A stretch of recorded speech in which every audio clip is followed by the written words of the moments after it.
A future free of anti-Black racism can only be achieved through a collective effort. Black people have been leading anti-racist work for centuries. Non-Black people are responsible for helping to propel these efforts in their communities. Today, we're talking about what it means to really be an ally. There's been a lot of talk about what it means to be an ally. I know personally a lot of people who didn't reach out to me prior are now reaching out. What do we make of this? What does it mean to be an ally? What do we make of allyship in general? Yeah, I think with the question of allyship, when it comes up, and it does come up often, especially now in the context of the resurgence of Black Lives Matter as a movement, a global movement and phenomenon, I go back again to the history, thinking about Stokely Carmichael and Charles Hamilton as early thinkers about systemic racism and Black power. And there's a powerful point in which Stokely Carmichael is speaking, or in an essay, about what white allies should do. And the long and short of it is access the spaces where you already have privilege, where you're already heard at your dinner tables, in your boardrooms, in your spaces of decision making, and say the things that we couldn't say or couldn't get away with saying, or we wouldn't be heard in the same ways. Welcoming the support and the sharing of resources in the streets for the people to do the work is critical. I think that's necessary.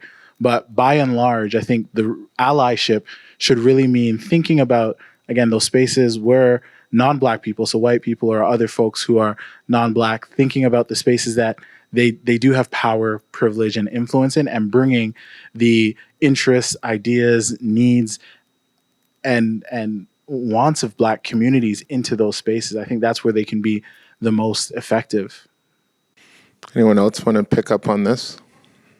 Just to piggyback on what he said, white people, you're going to have to be comfortable with being uncomfortable in many situations throughout this movement.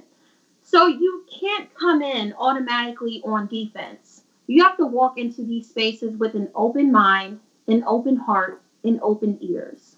And listen to what Black people actually have to say. And listen to hear, not just to respond. And like he said, most importantly, you have to educate yourself on these issues and how you benefit from systemic racism and how Black people have to carry the brunt of it. And you cannot rely on Black people to be your full-time teacher. We have our own lives and responsibilities.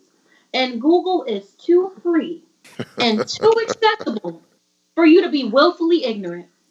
I'm just keeping it real. Like, Google is right here. We have so many resources at our fingertips for you to just rely on Black people to be your teacher about how racism affects all of us in this country and across this globe.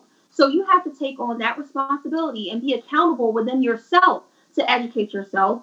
And whatever you learn that you feel is valuable to others, go into your white communities and educate other white people on the things that are going on. I live by the saying, each one teach one. Whatever I feel that is valuable that can help someone else, I make sure to pass it on to others.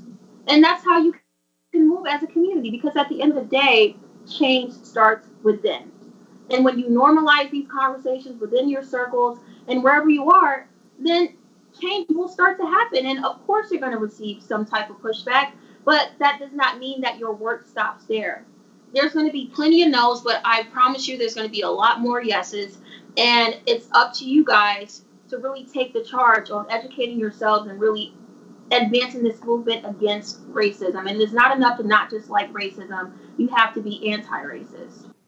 I want to add that I think it's so important for allies to understand that proximity to Blackness isn't allyship. A lot of white folks try to use the excuse, well, I have a Black friend, a Black girlfriend, a Black sister, a Black whatever, and they need to unlearn this idea that their proximity to Blackness means that they are doing something that is enough to better what's going on, because it's not enough. Proximity is not enough, and we need to actively do more to educate ourselves and also educate our peers. And the thing with white folks is they think, sharing or talking about it to their Black friends creates change. And I think it starts there, but more needs to be done. If you're just talking about racism and talking about, what's going on in the world with people who already understand that concept, what is actually happening? We are just echoing the same thing. What we need to do is start bringing that conversation to our racist uncles, to our racist teachers, to our racist mothers and fathers,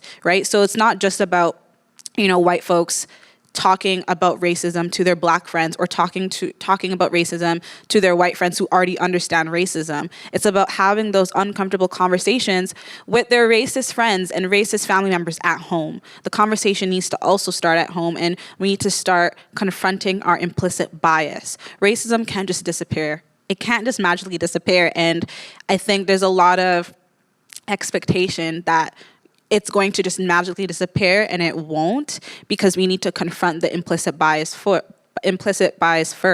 And in order to confront implicit bias, we need to understand where it comes from. We need to understand why it exists. We need to understand who it's coming from, the environment, the systems, the institutions. We need to confront the implicit bias, and then after confronting it, check it.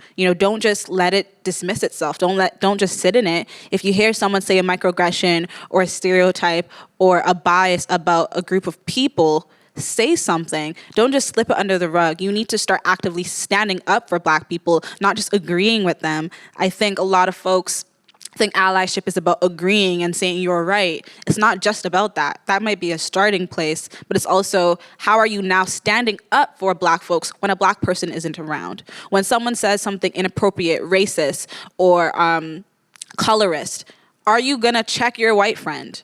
Are you going to be the one to, make it an awkward situation, be like, you know what, dude, that was unacceptable, and this is why. So also, allyship is also about taking the conversation at home, and I understand that's uncomfortable and kind of challenging, because a lot of our parents or a lot of our friends, they might have good intentions, but your good intentions doesn't really matter if the impact is still harmful. So we need to address those implicit bias and where they come from, and tell our peers that they need to start actively standing up, not just being okay with being in proximity to Blackness.